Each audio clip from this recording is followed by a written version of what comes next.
আর এই যে এখন যে লাস্ট মোমেন্টটা যাচ্ছে, এখন তোমাদের পড়াশোনার ডিউরেশনটা মানে দৈনিক কত ঘন্টা পড়াশোনা করো, আমি কিন্তু এই টাইমটার মধ্যে অনেস্টলি যদি বলি 14 থেকে 16 ঘন্টা পর্যন্তও পড়ছি ভাইয়া এই টাইমটার মধ্যে, মানে পাগলের মতো। লাইক ধরো দিন রাত 24 ঘন্টাই পড়া যেটাকে বলে, মানে যতক্ষণ সজাগ ততক্ষণই পড়াশোনা। এই টাইমটার মধ্যে আমি এভাবে পড়ছিলাম।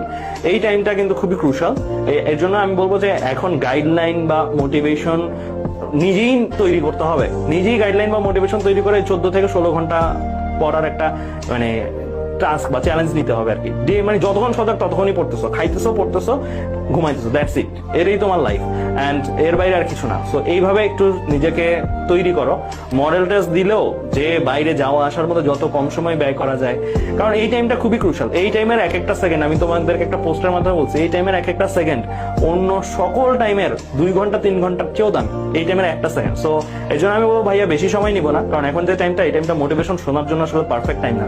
তোমাদের একটা জিনিস বোঝানোর দরকার ছিল, ভাইয়া এসে বুঝাই দিয়ে গেছে। এখন তোমাদের মাথায় রাখতে হবে যে যারা যারা চান্স পেয়ে গেছে এখন পর্যন্ত, যারা যারা চান্স পেয়েছে সবাই এই টাইমটার মধ্যে পাগলা পড়া দিছে, টু বি অনার্স, মানে 12 ঘন্টা প্লাস পড়া দিছে, ঠিক আছে?